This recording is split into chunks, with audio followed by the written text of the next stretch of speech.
Welcome to Surviving Saturday, a podcast about holding on to hope in the midst of life's difficulties, disappointments, and dark seasons. Times like that remind us of the agony and despair the followers of Jesus felt on the Saturday of Easter weekend, in between the Friday on which he was crucified and the Sunday on which he rose from the dead. That Sunday forever changed the way that humans can relate to God. But what does it look like to be honest about the very real pain we experience in the in-between? To fervently cling to hope in the God who promised us his peace and his presence, at times when he feels distant or even cruel. I'm Wendy Osborne, a licensed counselor in Charlotte, North Carolina. And I'm her husband, Chris, a marriage mediator, conflict resolution coach, and trauma-informed storywork coach. Join us each episode for authentic conversations about how life not turning out as we'd expected has created the contextual soil for the growth of a tenacious hope in the resurrection and in a God who is still making all things new. Hello and welcome back to Surviving Saturday. I'm Wendy. And I am Chris. We are picking up here as sort of a part 2 on our reflections on Epiphany.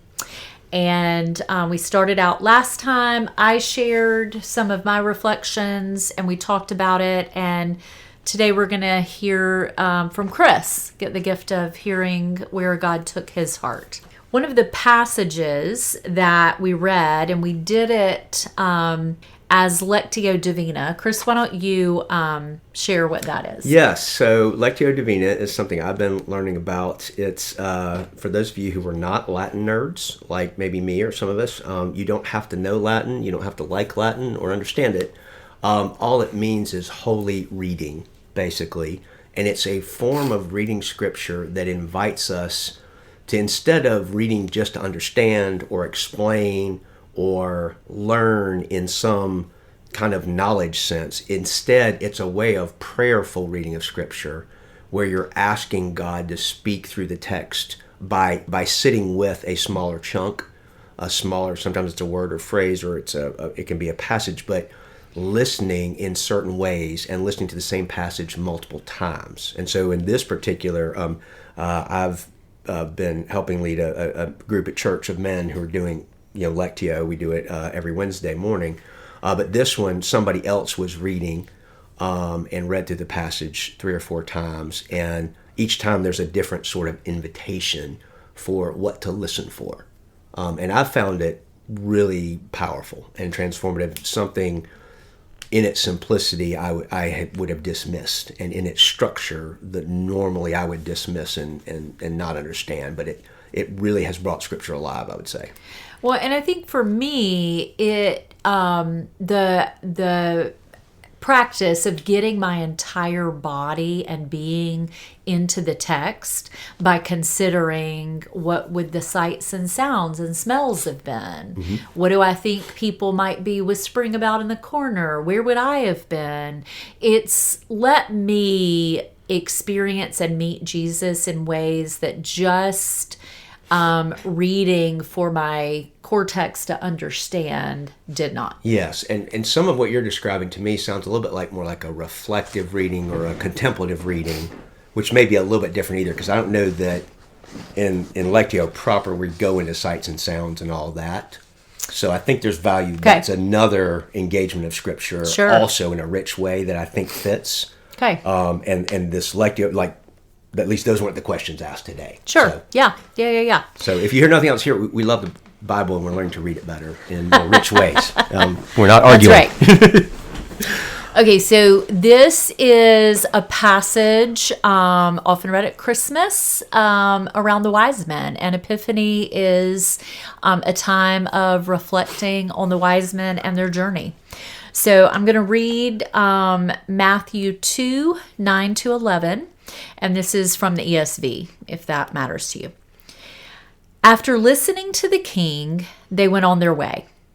And behold, the star that they had seen when it rose went before them until it came to rest over the place where the child was.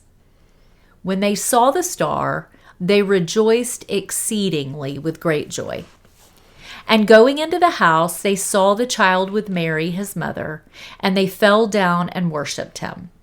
Then, opening their treasures, they offered him gifts, gold and frankincense and myrrh. So, Chris, why don't you share with us where that passage took your heart and even your conversation with Jesus? Yeah. So the invitation on the first reading through in Lectio Divina is just what word or phrase jumps out at you. And I had two. The first particularly was how they rejoiced exceedingly with great joy. And I just sat with that and just the exuberance of that. Yes. The excess of that just really struck me, like rejoiced exceedingly with great joy. Like, I don't know how common that was in those times, but particularly for people whose job was, these were the astronomer nerds. Okay. These are people who look to the stars and they're looking, they're doing mathematical computations and trying to read ancient sacred texts and make sense of it all. So they're probably pretty scholarly, I picture these very grave and serious people. But they're rejoicing exceedingly with great joy. Like, they're doing like a happy dance. They are like, I can't believe this is happening. There's something just amazing.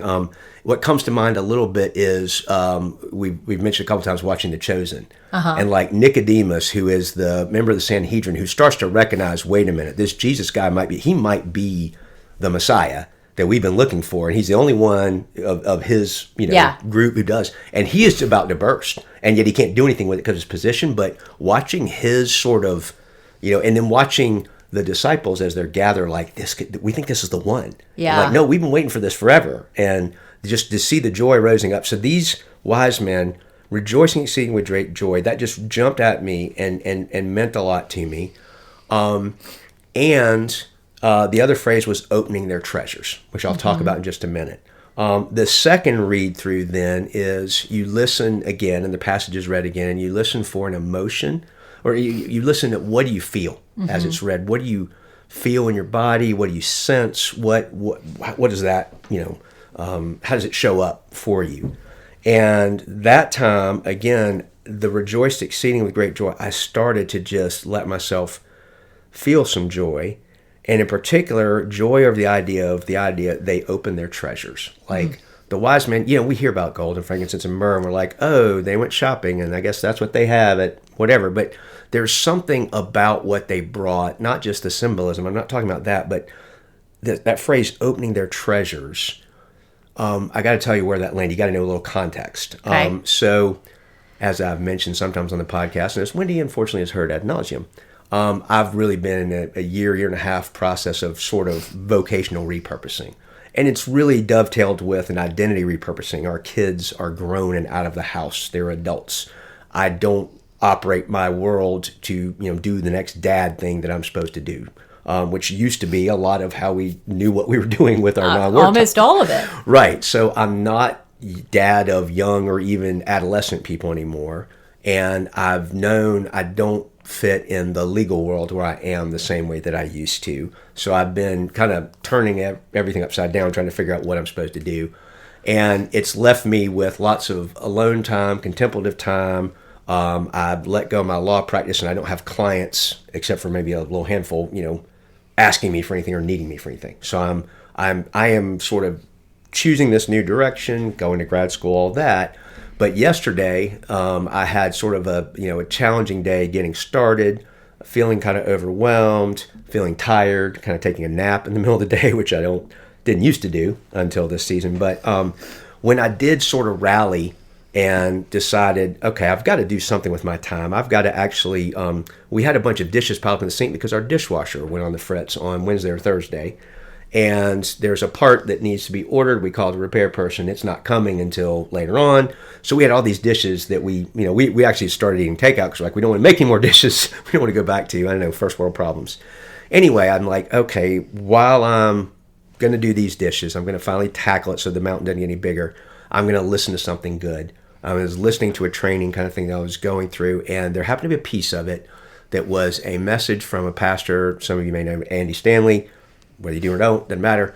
But he was giving this talk on basically mentoring and how caring for people who are younger in the faith and coming along behind you is basically a matter of taking your treasure chest, the treasure chest that you have of times that you've been through, that Jesus has been with you, that God has met you.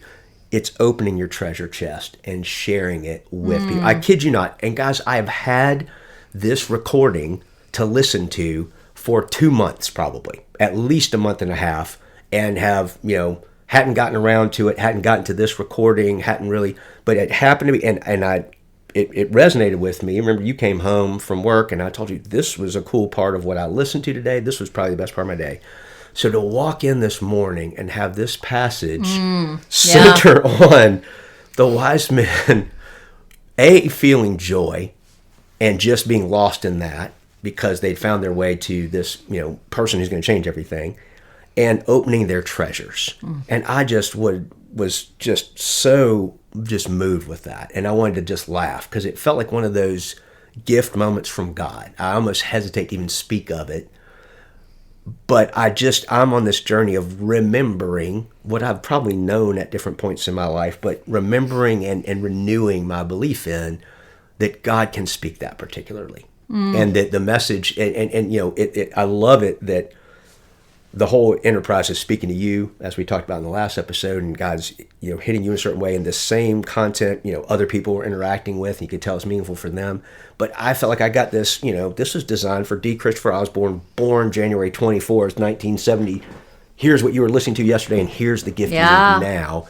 And it just raised that joy in me. And okay, whatever is coming ahead, however my journey is playing out, vocationally, otherwise, it's an invitation to great joy and just to open treasures that I have been collecting for 20 years or more.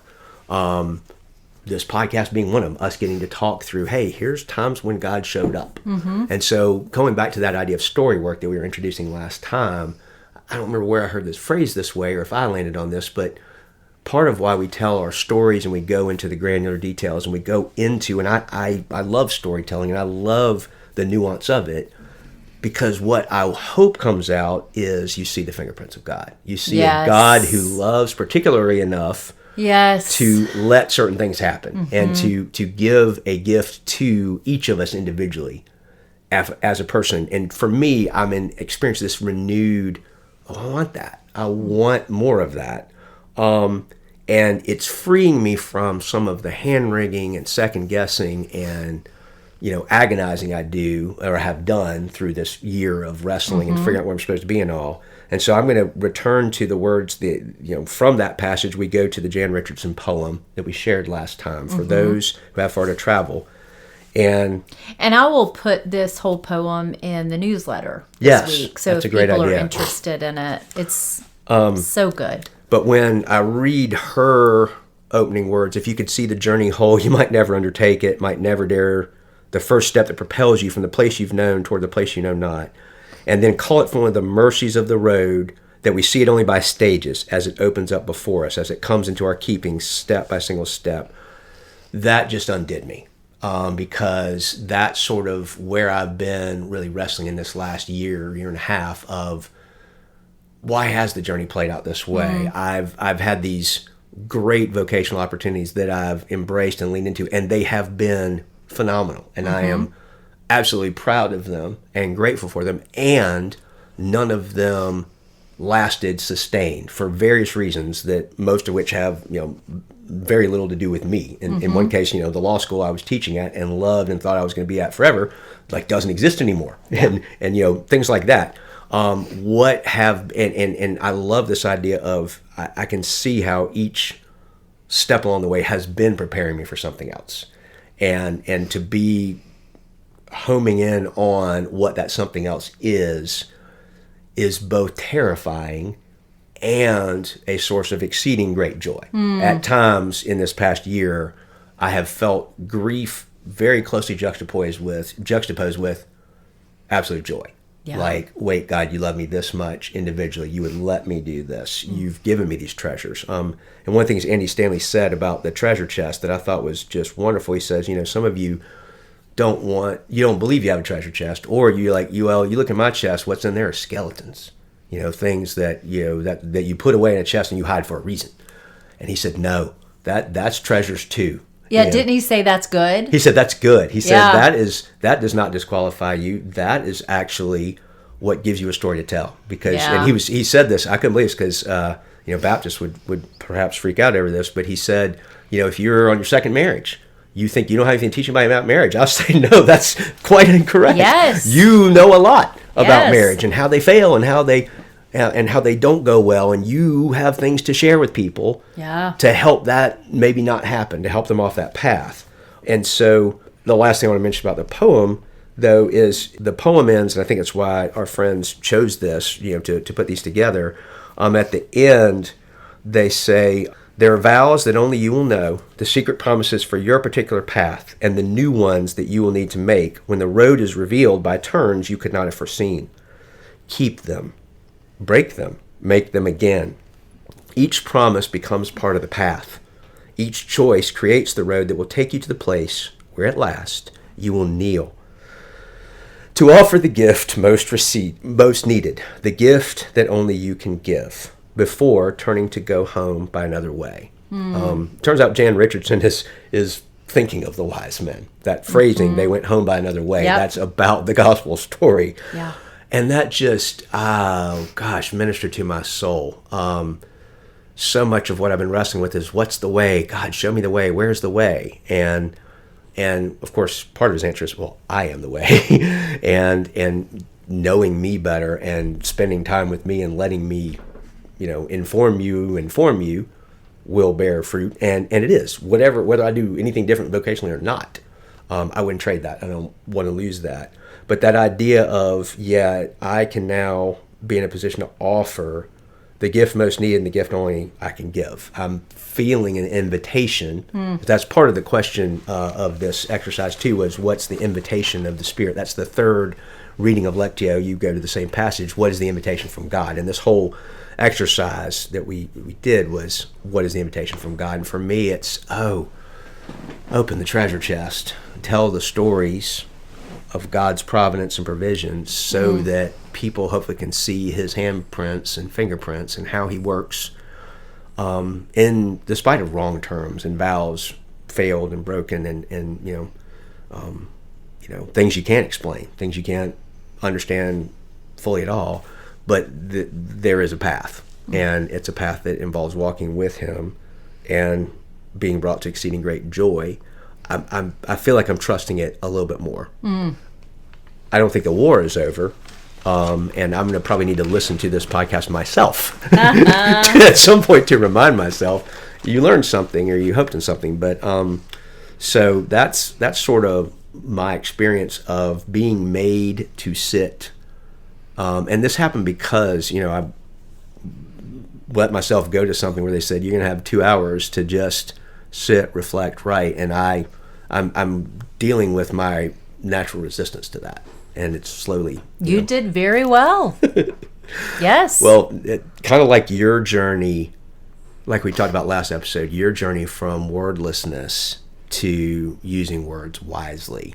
I think I've been on a journey of economizing of words. Wordfulness. Wordfulness, yes, to more quietude, more presence. And because I've found that as I've started sitting with people and we're unpacking their story and their trauma, they don't need my brilliance and my lots of words. Even when I was a law teacher or any of all the teaching I've done, I want to draw people in. I don't want to lecture the whole time. I think that's a bad use of anybody's time, including mine.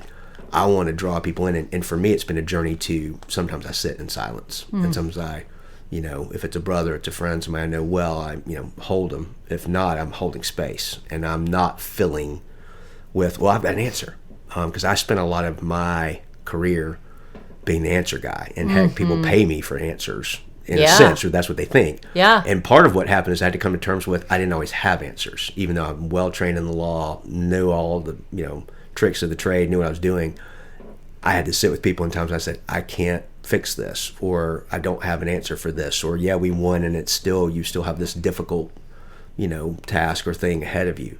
And so for me, it's been a journey to less frenetic energy, less words. Ironic, and then this episode I've talked more than you, but It's less good. words and more contemplation and more being a safe presence. Because I think I also, as we talked about, I didn't know the harm that my words were doing sometime. And maybe you can pick that up as something to engage with. I don't know, but how I wanted to fix with words. I wanted to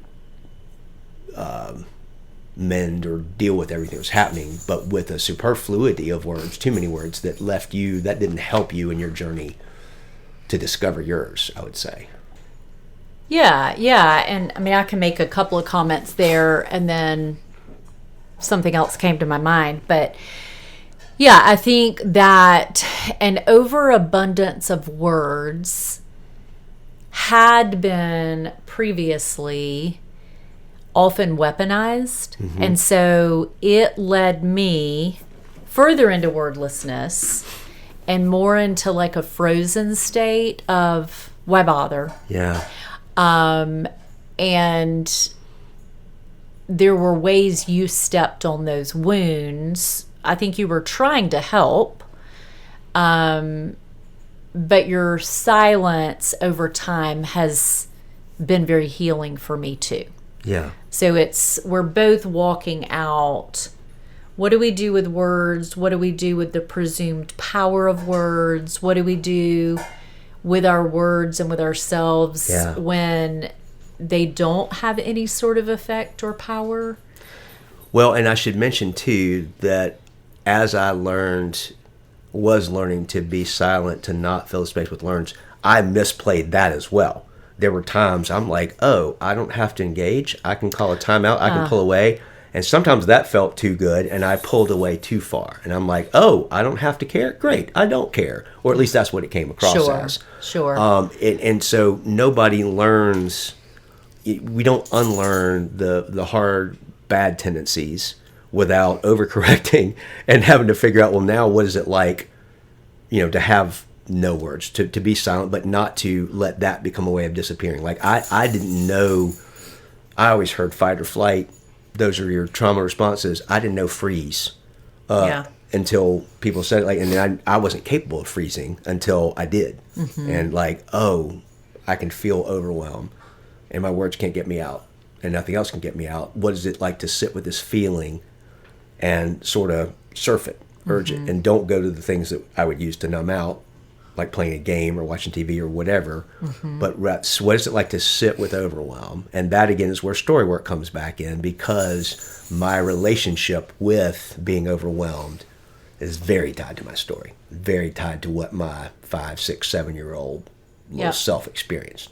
And we don't have to go deep down that rabbit trail. You said there was something else. But I think there will be a time that we do. Yes. I was thinking as far as the listening and the silence.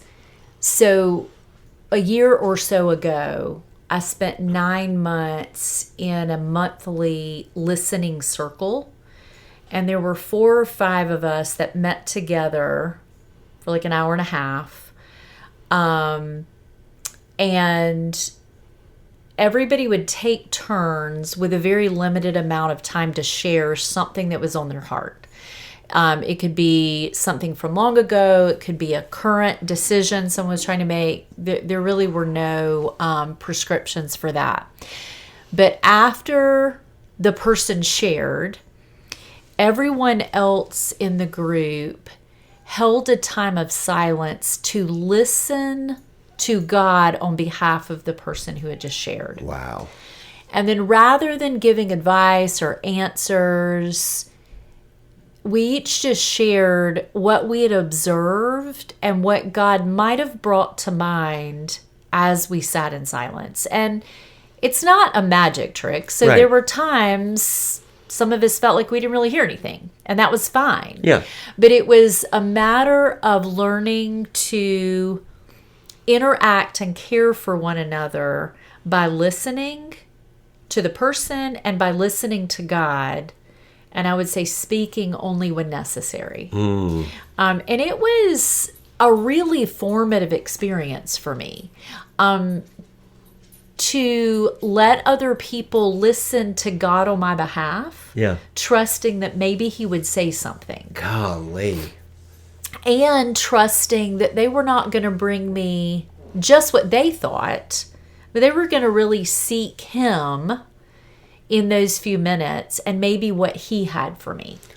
Well, and to me, that overlaps with a good story group in that, in a good, well-handled story group, one person brings their story, and maybe you have an expert facilitator, but in the best of them that I've seen, the rest of the group participates. And the commonality, even if you don't pause for the listen, the commonality is everybody is attuned.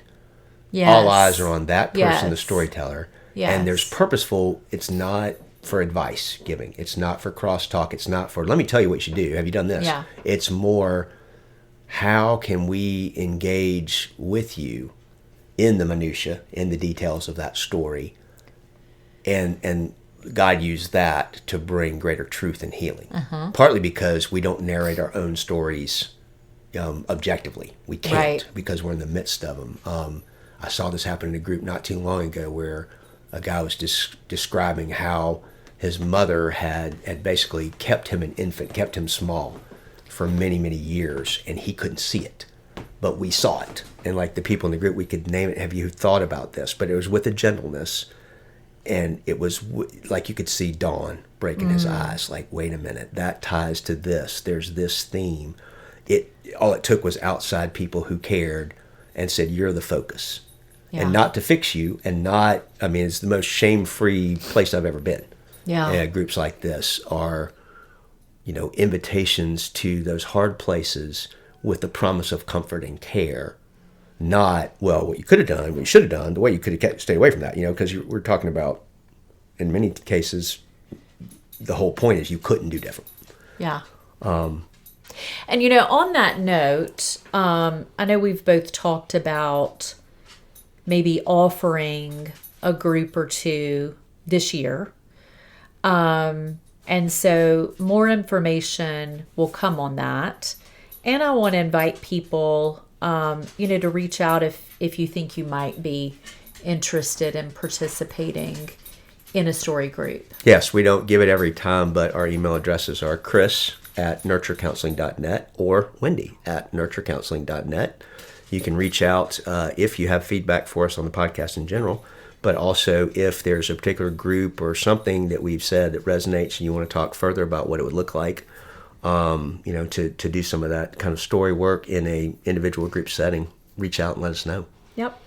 But thank you for listening, if you've listened this far, and we wish you a blessed 2024, and we pray that God will meet you in it and redeem your story so that you can lay down the treasures that you have to worship Jesus and give him what he's worth. Cheers. The Surviving Saturday podcast is brought to you by Nurture Counseling PLLC, a counseling, teaching, and training center based out of Charlotte, North Carolina. We help families flourish one story at a time. Nurture Counseling provides counseling intensive for couples, conflict resolution coaching, story work groups, seminars, workshops, and retreats to provide a safe and welcoming context for exploring the agonizing experiences of pain, brokenness, and evil that disrupt our lives, and that God often uses to nurture deeper trust and intimacy with him and with each other. You can find us online at www.nurturecounseling.net.